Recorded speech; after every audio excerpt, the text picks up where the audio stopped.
Okay,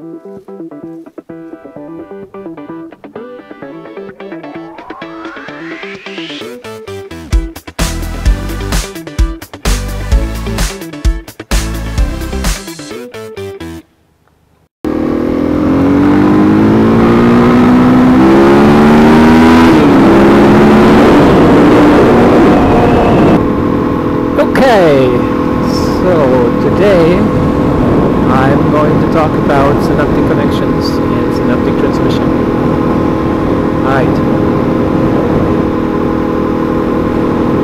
So when action potentials arrive at the synapse, they depolarize the terminal.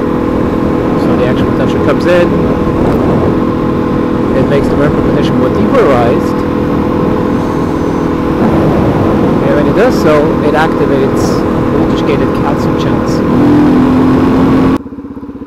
So the voltage-gated calcium channels are activated because of the action potential, and when the channels open, calcium flows into the cell. The reason why calcium flows into the cell is because there's a high concentration of calcium on the outside and a very low concentration on the inside. So the channels open, calcium comes in.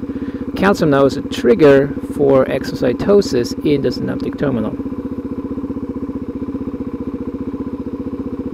What that means is, once the calcium comes in, the synaptic vesicles melt with the membrane and they release the transmitter. That's the exocytosis. So the neurotransmitter is released into the synaptic cleft. It diffuses across the membrane. On the opposite of the membrane, that's the postsynaptic side now. On the postsynaptic membrane, there are either receptors for the neurotransmitter, or there are channels that are the receptors for the neurotransmitter. So if those receptors are channels, we call it ionotropic transmission, and we call it that way because it directly opens ion channels. So the transmitter diffuses, it binds to the channels, that opens the channels. So these channels are ligand gated. They are opened by the neurotransmitter. Depending on which kind of channel it is, the synaptic transmission is either excitatory or inhibitory. Say, for example, if the channel is a sodium channel, sodium will flow into the postsynaptic cell, depolarize the membrane potential, and make it more excitable. That way, it's an excitatory postsynaptic potential.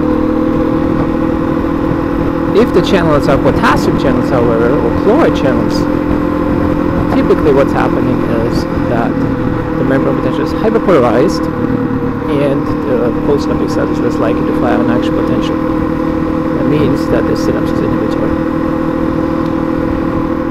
Now, there are synapses that do not have channels that are ligand gated, but they have receptors for the neurotransmitter, and in that case it's typically G protein coupled receptors.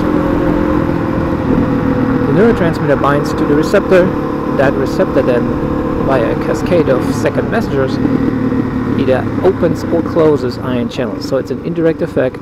The advantage of this is that the gain of the response can be changed. So for a single molecule of neurotransmitter, you might open many ion channels.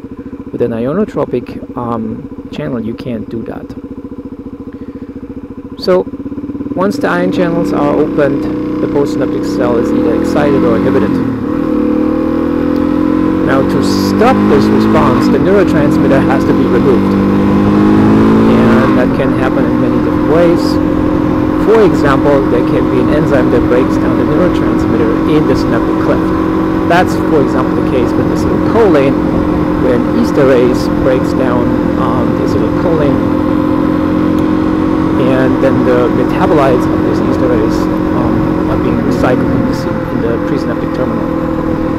Alternatively, the neurotransmitter can just diffuse away, which is not very effective, or it can be transported back into the presynaptic terminal or into the postsynaptic cell. For example, there are dopamine transporters, and those retrogradely pick up dopamine and transport it back into the presynaptic terminal. And that's pretty much it for synaptic